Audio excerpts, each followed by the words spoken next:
नमस्कार, जय माता दी। आप सभी का स्वागत अभिनंदन है आपके, मेरे और माता रानी के इस खूबसूरत से यूट्यूब चैनल पर। आज आपको एक मज़ेदार कहानी सुनाने जा रही हूँ, लेकिन उससे पहले मैं आपको याद दिला दूँ कि आज महीने का प्रदोष है और पुरुषोत्तम मास का ये आखिरी प्रदोष है। पुरुषोत्तम मास को संपूर्ण होने में 3 दिन बचे हैं। 16 अगस्त की अमावस्या है और 17 से फिर सावन का पावन महीना शुरू होने जा रहा है। किसी ने मुझसे कल कहा कि कुछ भी कहिए आप, पापियों का भगवान कभी बुरा नहीं करते और पापी जो है वो दिन पे दिन तरक्की करते हैं और अच्छे इंसानों को भगवान दुख देते हैं। चलिए आज इसी पर एक कहानी सुनाती हूँ, लेकिन सबसे पहली बात ये समझ लीजिए कि कलयुग में बुरों का ही अच्छा होगा, क्योंकि ये कलयुग है, सतयुग नहीं है। इसलिए इस बात को ध्यान में रखिए। जो होगा लोभी और भोगी वो जोगी कहलाएगा। रामचंद्र कह गए सिया से ऐसा कलयुग आएगा। ठीक है, तो इस बात के लिए प्रिपेयर रहिए। 2 दोस्त थे, दोनों बहुत गरीब थे, अत्यधिक गरीब थे। बचपन से साथ पढ़े, बड़े हुए, स्कूल गए, पर उनका गरीबी ने कभी दामन नहीं छोड़ा। दोनों के माँ बाप मर गए। जब माँ बाप मर गए तो उनके सब्र की अति हो गई, मतलब अब पेशेंस ख़त्म हो गए। तो एक दोस्त जो था, पहले तो दोनों ही भक्ति करते थे, तो जो एक दोस्त था वो दिन प्रतिदिन भगवान की पूजा आराधना अर्चना ज़्यादा करने लगा, मंदिर ज़्यादा जाने लगा, शिवलिंग पे जल ज़्यादा चढ़ाने लगा, बेलपत्रों के पेड़ पर चढ़ता, बेलपत्र तोड़ता, धतूरे तोड़ता, इकट्ठा करता, धोता, काटता, छाटता और शंकर पे अर्पण करता। भूखा रहता, प्यासा रहता, प्रदोष का व्रत रखता, सोमवार का व्रत रखता। जो दूसरा दोस्त था वो रोज़ मंदिर में जाता, शंकर भगवान पे एक पत्थर मार के आता और कुछ समय बाद जो पूजा पाठ कर रहा था उसे कैंसर हुआ, वो बीमार हुआ और उसकी मृत्यु हो गई। जो पत्थर मारकर जा रहा था वो दिन दुगनी रात चौगनी तरक्की करने लगा। गाड़ी, बंगला, घर, पैसा सब हो गया।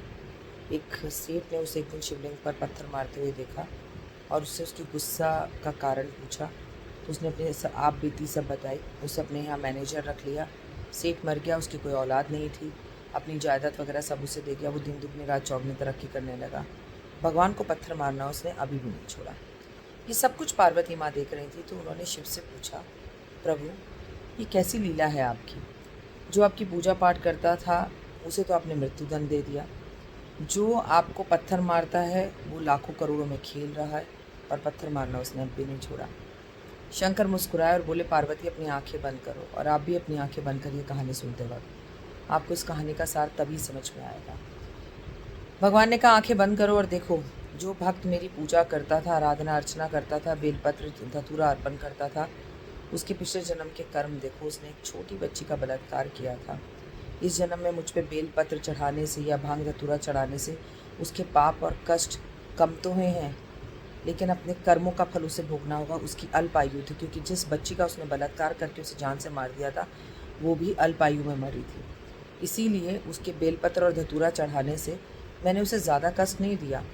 अंत में उसने अपने कर्म अच्छे किए, इसलिए उसे नर्क की जगह स्वर्ग की प्राप्ति हुई है।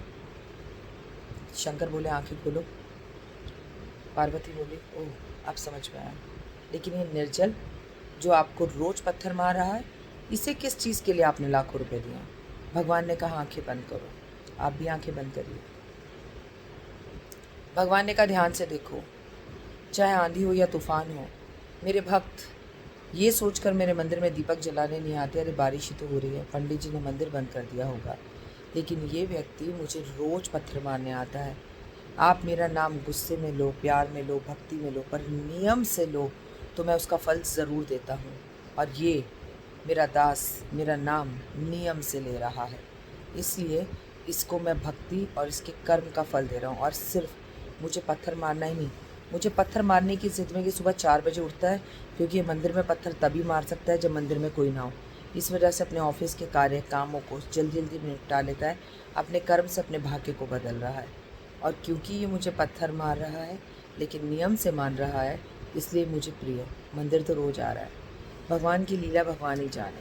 समझ में आया किसको क्या कष्ट मिलते हैं? और इतने पूजा पाठ करने के बाद, इतने उपाय करने के बाद भी अगर आपके जीवन में कुछ अच्छा नहीं हो रहा दोस्त, तो ये आपके पिछले जन्म के कर्म हैं।